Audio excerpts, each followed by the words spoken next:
again. So in this video we are going to learn about the levels of communication. So let's see what is level of communication. So here the communication level means the human interaction takes place at how many levels. How does a human interact with the other entity, right? Let's see. So basically, human interaction, or we can say human communication, takes place at 5 levels. And the name of the 5 levels are: first one is extra personal communication, second is intrapersonal communication, third is interpersonal communication, fourth is organizational communication, and the last one is mass communication. See, we can also call the levels of communication included with the scopes of communication. ठीक है, तो हम कह सकते हैं कि एक human communication और ह्यूमन इंटरेक्शन जो होता है वो कितने लेवल्स पर होता है, एक ह्यूमन दूसरे ह्यूमन से किन किन लेवल्स पर इंटरेक्शन करता है, कम्युनिकेशन की प्रोसेस को कंप्लीट करता है. So let's see the first one is first one is extra personal communication. तो देखिए क्या है extra personal communication. So we can call this type of communication occur when a human communicate with a non human entities. समझ रहे हैं, जब एक human being is a living being, जब कोई भी एक लिविंग बीइंग एक किसी भी नॉन ह्यूमन एंटिटी जिसको हम ह्यूमन नहीं कह सकते, जिसमें ह्यूमनली क्वालिटीज नहीं हैं, उसके साथ अगर वो इंटरेक्शन करता है तो it will fall under the extra personal communication. And this extra personal communication is totally based on signs and symbols. ठीक है, साइन और सिंबल्स की हेल्प से एक्स्ट्रा पर्सनल कम्युनिकेशन को इम्प्लीमेंट किया जाता है. और इसकी क्या रिक्वायरमेंट है? So for the effective extra personal communication we need more understanding and coordination between the sender and the receiver.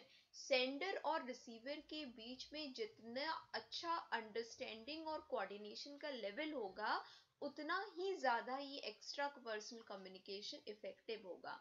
वापस से मैं रिपीट कर दे रही हूँ कि एक्स्ट्रा पर्सनल कम्युनिकेशन का मतलब है जब भी कोई ह्यूमन बीइंग किसी नॉन ह्यूमन एंटिटी से इंटरेक्ट करेगा. फॉर एग्जाम्पल, आपकी कन्वीनियंट के लिए देखिए, पहला एग्जाम्पल है कि a pet dog gives response to his master by wagging its tell.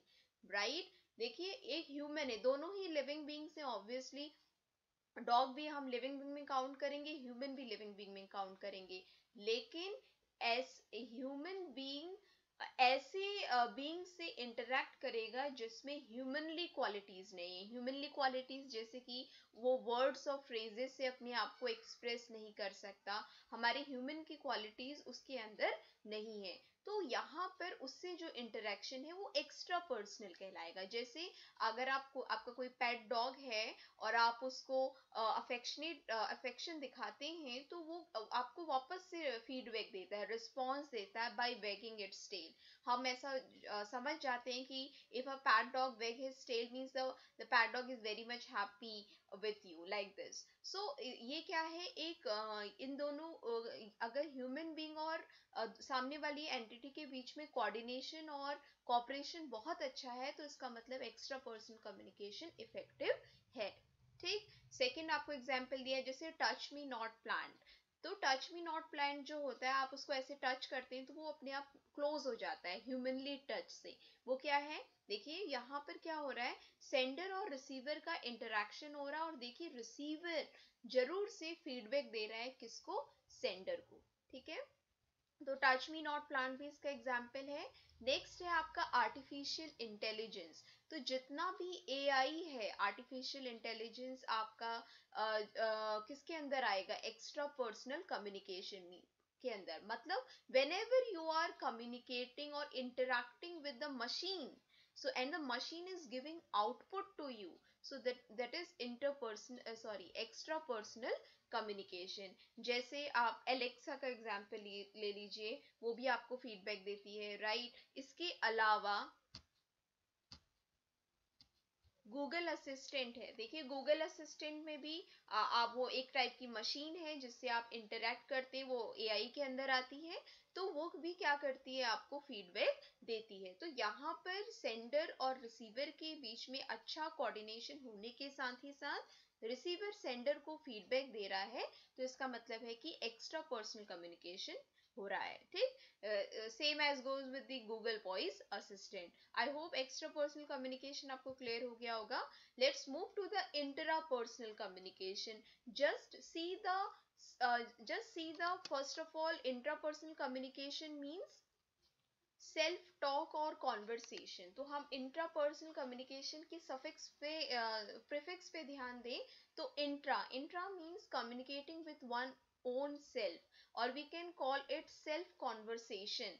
Whenever we are communicating with our own self, that is known as intrapersonal communication. हम सभी लोग अपने आप से जब भी कम्युनिकेट करते हैं, अपने ओन सेल्फ से, अपने आप से क्वेश्चन एंड आंसर करते हैं, अपने आप से डीलिंग करते हैं, या फिर हमारे माइंड में जो भी डिफरेंट काइंड्स के डिलेमास, कंफ्यूजन्स वगैरह वगैरह जो चीजें चलती हैं और हम आपस में कम्युनिकेट करते हैं, तो वो इंट्रापर्सनल कम्युनिकेशन कहलाया जाता है। ठीक, so first point is all about also known as self talk और conversation. Second refers to the ways when an individual communicate with oneself. There may be the multiple ways of different kinds of individual to communicate with oneself, right? As well as we use this intrapersonal communication to plan our lives, rehearse scenarios before we act them out. Example, planning our daily routine. तो intrapersonal communication भी बहुत ज़्यादा necessary है अपने own self को समझने के लिए, इंट्रोस्पेक्शन करने के लिए, मतलब आत्मनिरीक्षण के लिए। हम समय पे समय अपने आप से बातें करते हैं, अपनी बेटरमेंट के लिए बहुत सारे स्टेप्स लेते हैं, तो वो सारी चीजें किस में आती हैं, इंट्रापर्सनल कम्युनिकेशन में। Let's move to the interpersonal communication. तो इसके प्रीफिक्स पे ध्यान देंगे। Interpersonal communication is the process of exchange of information, ideas, feelings and meaning between two or more people through verbal or non-verbal methods, right? जब हम एक से ज्यादा लोगों से के साथ रहकर कम्युनिकेट करते हैं, अपने आइडियाज को, इंफॉर्मेशन को, फीलिंग्स को शेयर करते हैं by using the verbal as well as the non verbal method. Verbal में हम अपने वर्ड्स और साउंड्स का यूज करते हैं, नॉन वर्बल में हमारे फेशियल एक्सप्रेशंस का यूज होता है, तो उसे इंटरपर्सनल कम्युनिकेशन कहते हैं। Second point is saying that it often includes face to face exchange of messages. आमने सामने बैठकर जितना भी एक्सचेंज ऑफ मैसेजेस होता है, और जिसमें एक certain tone of voice, facial expression, body language and gesture सभी का यूज होता है, मतलब verbal and non verbal method दोनों का यूज होता है, उसको हम इंटरपर्सनल कम्युनिकेशन कहते हैं। Helpful in attaining immediate feedback. So interpersonal communication is very much important to attain feedback in quick time. Means ये इसका एडवांटेज है कि इंटरपर्सनल कम्युनिकेशन में हमें बहुत जल्दी फीडबैक मिल जाता है। ठीक, let's move to the organisational communication. So organisational communication name suggest कर रहा है कि ऑर्गेनाइजेशनल लेवल पे जो भी कम्युनिकेशन होगा वो ऑर्गेनाइजेशनल कम्युनिकेशन के अंदर आ जाएगा, जिसमें involvement, see organisational communication is mostly formal type of communication.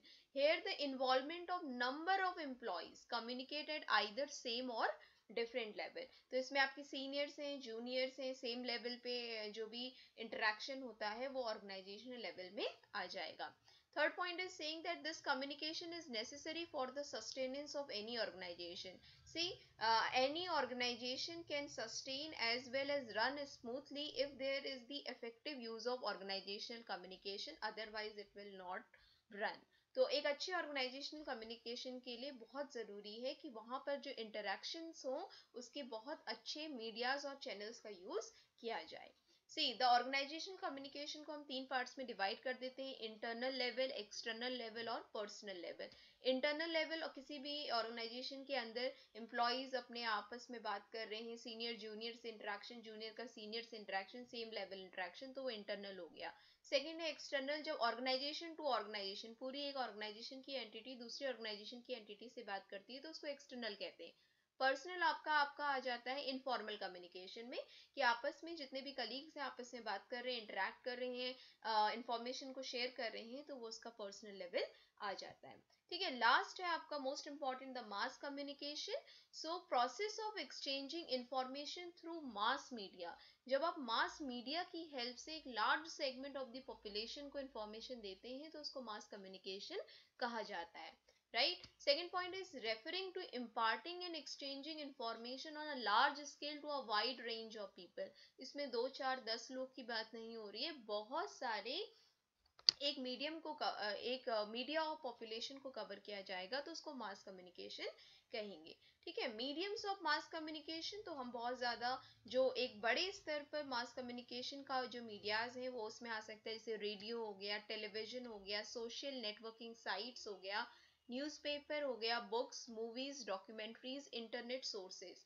तो कहने का मतलब है कि जब भी कोई इंफॉर्मेशन एक लार्ज पॉपुलेशन को देनी होती है तो हम मास मीडिया का यूज करते हैं, जैसे कुछ मास मीडिया मैंने आपको बताए उसी को हम मास कम्युनिकेशन कहा जाएगा। जैसे मान लीजिए आजकल कोविड का सिचुएशन चल रहा है और सोशल नेटवर्किंग साइट्स इसका बहुत ज़्यादा advantage as well as disadvantage दोनों ही ले रही हैं। सोशल नेटवर्किंग साइट्स की मदद से बहुत सारे लोगों को इस पेंडेमिक में बहुत ज़्यादा हेल्प मिल रही है, बहुत सारी सिचुएशंस का पता चल रहा है, कहाँ पर बेड्स अवेलेबल हैं, मतलब एक दूसरे के लोग हेल्प कर पा रहे हैं, ये इसका एडवांटेज है। लेकिन कई लोग इसका फायदा भी उठा रहे हैं तो वो उसका क्या है, डिसएडवांटेज है। तो हम कहने का मतलब है कि मास मीडिया की मदद से एक बड़े तबके तक अपनी बात को पहुंचाया जा सकता है तो उसे मास कम्युनिकेशन कहते हैं। इसके एडवांटेजेस और डिसएडवांटेजेस दोनों ही हैं, हर एक लेवल ऑफ कम्युनिकेशन का अपना एडवांटेज और डिसएडवांटेज दोनों ही हैं।